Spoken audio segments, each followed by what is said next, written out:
O'rtoq, yurgani kam aka. Aytmoqman senga mashina zo'r. Mashinani probegi 100% halol. Kraskalari toza. Bemalol xohlagan ustiga borib tekshirtirib, kallam bilan javob beraman. Nima deysan o'rtoq? Aka kallam bilan javob beraman deyaptilar-ku. Olamiz. Shoshmay tur, hozir akamlar bilan men o'zim gaplashaman. Okey? 1-2 daqiqa qarang. Shu o'rtog'im boshqacha-da. Rosa men uchun jon kuydiradi. O'rtog'imni ko'rib turibsiz. Sodda bola. Otasiz o'sgan. Onasiga o'zi qariydi. Iltimos sizdan shu mashinani kelishtirib hisoblab bering. Bo'ldi, bo'lmasa men sizni tushundim. Aka, men $1000 mashina boshlang'ich to'lovi, bu yoqni xudo xohlasa, o'rtog'im aytgandek kun-kunda to'lab beraman. Pulni sanab olay aka. Ukam, plyus to'g'ri $1000 ekan. Yaxshiligi haydayman mashinani. Rahmat aka. O'rtoq, rahmat senga ham. Yaxshiligingga qaytaring. Bo'pti, xo'p, kevering, uydaman. Alo.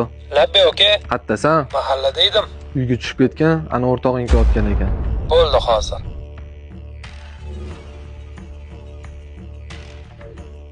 Assalomu alaykum. Aka tuzimsiz. O'rtoq, sen yaxshimisan? Ha, ukam, tinchlikmidi? Men qara o'rtoq, akamlarga telefon qilsa, nimaga menga bir og'iz telefon qilmadi? Tinchlikmidi o'zi? O'rtoq, qanaqa qilib telefon qilaman? Oldingda xijolatma.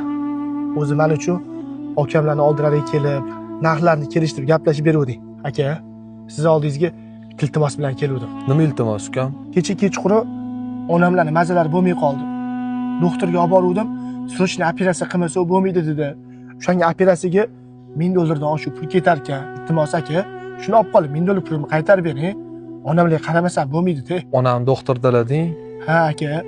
Iltimos faqat o'rtog'im ham noto'g'ri tushunib qolmay, men uchun keluvdi-da siz oldingizga.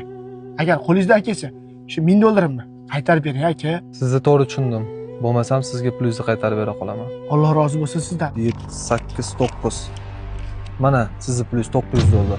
Sizga $1000 beruvdim-ku. Bitta $100 kam qaytarib beryapsiz-ku.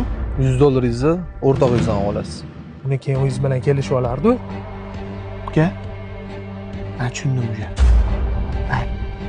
Rahmat sizga. Pul zaril deb aytdingiz. O'rtog'ingizdan $100 olmaysizmi? Yo'q aka. O'rtog'im bilan o'rtamizdagi oqibatli narxi $100 ekan. O'sha pul o'rtog'imda. Qovura qolsa, haqiqiy do'st do'stiga foyda keltirishni o'ylaydi. Uni ustidan foyda qilish emas. Gaplarim to'g'rimi yoki noto'g'ri?